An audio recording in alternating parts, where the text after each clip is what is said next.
At ngayon, narito ang kasaysayan ni Oliver. May gabing walang umaga.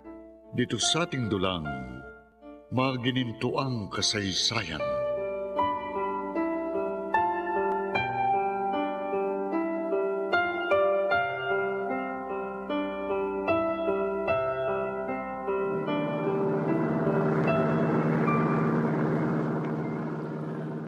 Hanggang sa umalis ako kanina, wala pa si Geraldine. Mabuti na rin. Hindi ako nahirapang makakuha ng saliva at buhok ni Jackie. May magagamit na ako sa ipapagawa kong DNA test. Kinakabahan ako sa matutuklasan ko. Paano nga kaya kung totoong anak ko si Jackie? Kung ako nga ang tunay niyang ama. Pero kung ako nga, bakit naman yun ililihim sa akin ni Geraldine? Bakit niya ililihim ang katotohanan yun? Dadaling ko na kagad ito sa kaibigan kong doktor. Mga nakuha kong sample kay Jackie.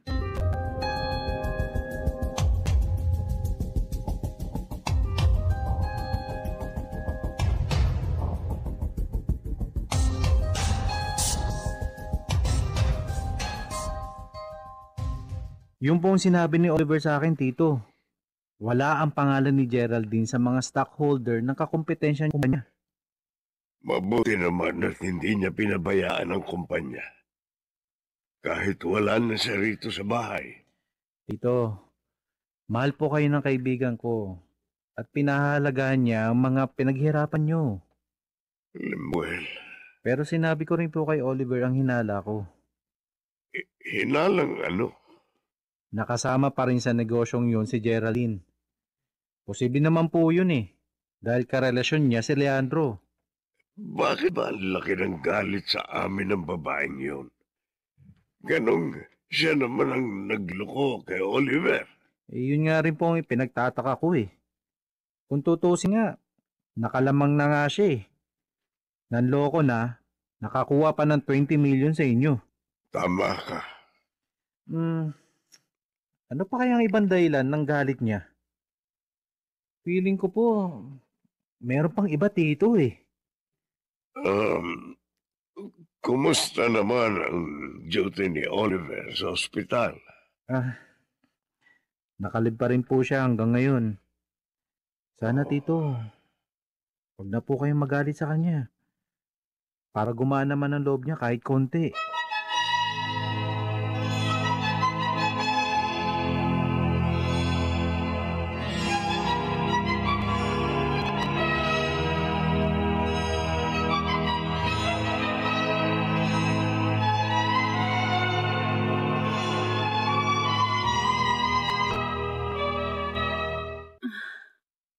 Sakit na ulo ko.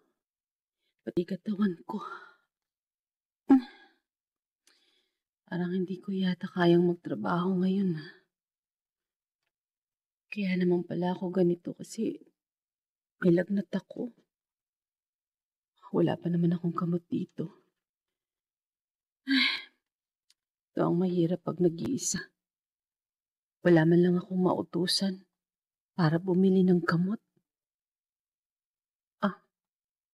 May nag-text sa phone ko. Si Aling Tinay. Nangungumusta.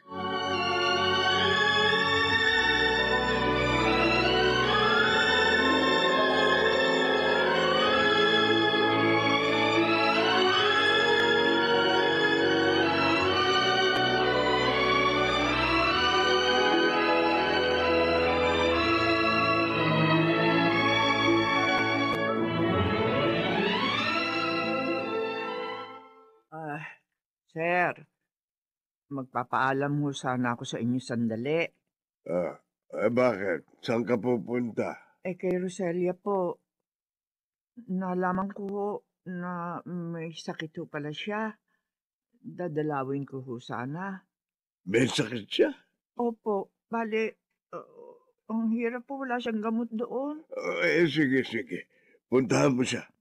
daanan niyo na tuloy ni Martin ang family doctor namin. Idalin niyo ron. Papupuntahin niyo ho kay Roselia, yung doktor niyo? Oo, para matingnan siya. Mahirap na. Baka lumala pa ang sakit niya. Sige na, sige na. Lumakad na kayo.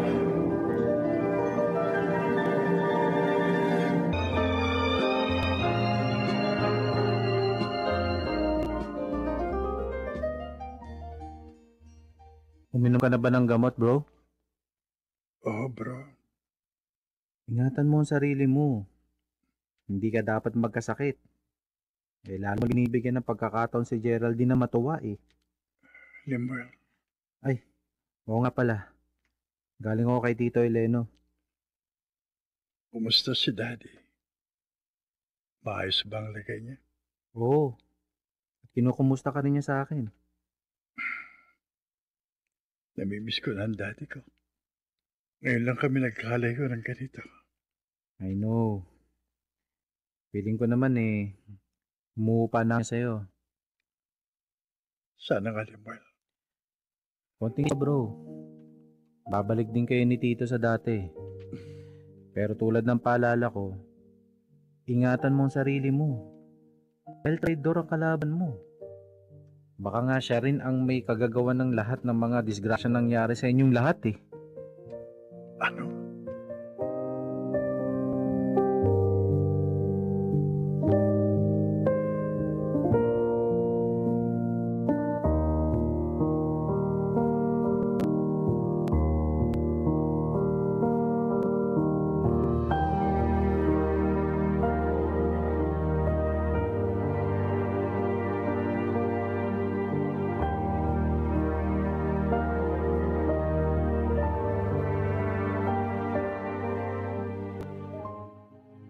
Jackie, usap tayo. Mami, bakit po?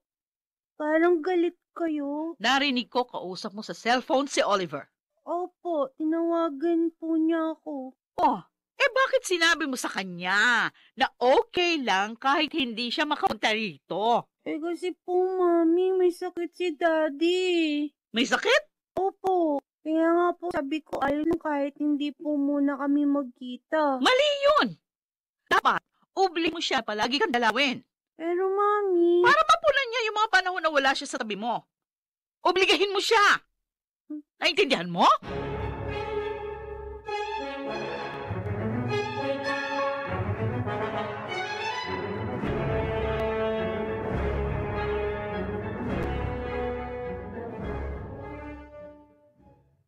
Nakakainis ang bad. Napakalambot ng puso. Daan nga po na, Geraldine. Naaawa kay Oliver.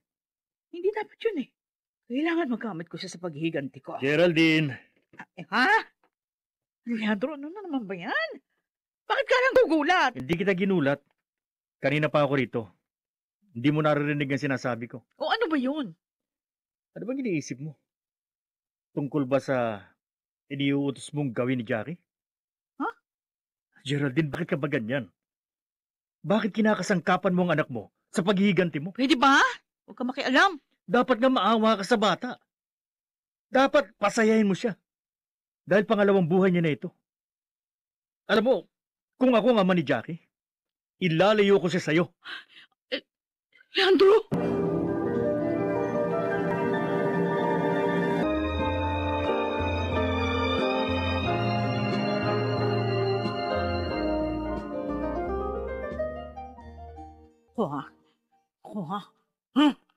Nakakagalit ka na, Leandro. Nakakagalit ka na! No! Hindi mo pa nga alam kung anong totoo. Pinakikialaman mo na ako.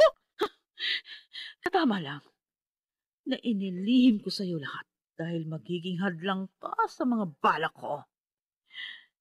Oh, pero kinabahan ako doon sa sinabi niya kanina, ha? Na ilalayo niya sa akin si Jackie.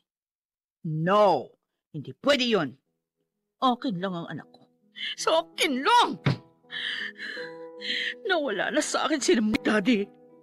Hindi ako makapapayag na mawala rin ang anak ko.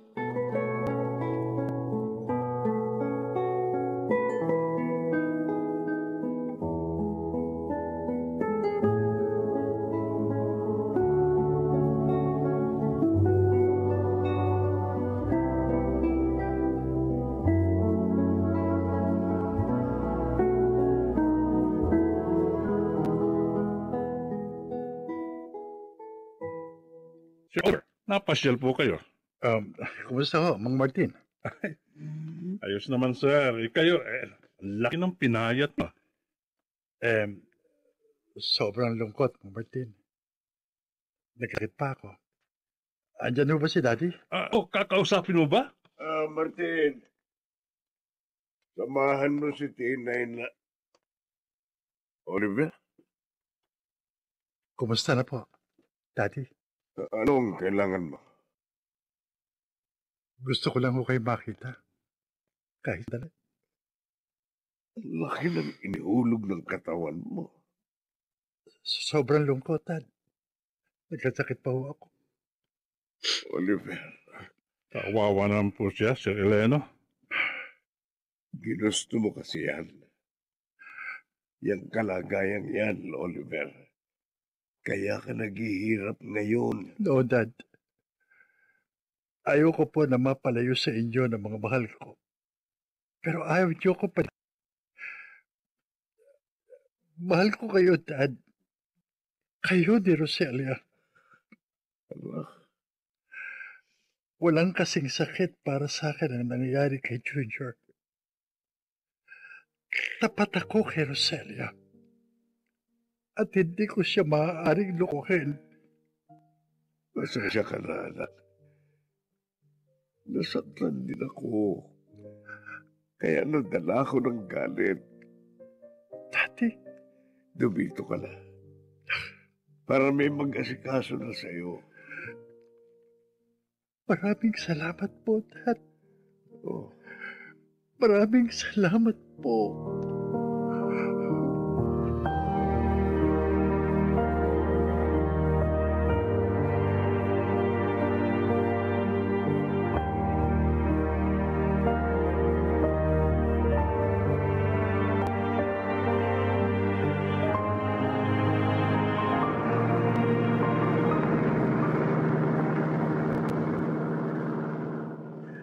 Sabi ni Ralph, ang kaibigan kong doktor, handa ng result ng DNA test namin ni Jackie. Kaya pupuntahan ko ngayon. Nasasabik na ako. Pero kinakabahan din ako. Ano kaya ang resulta ng DNA test namin?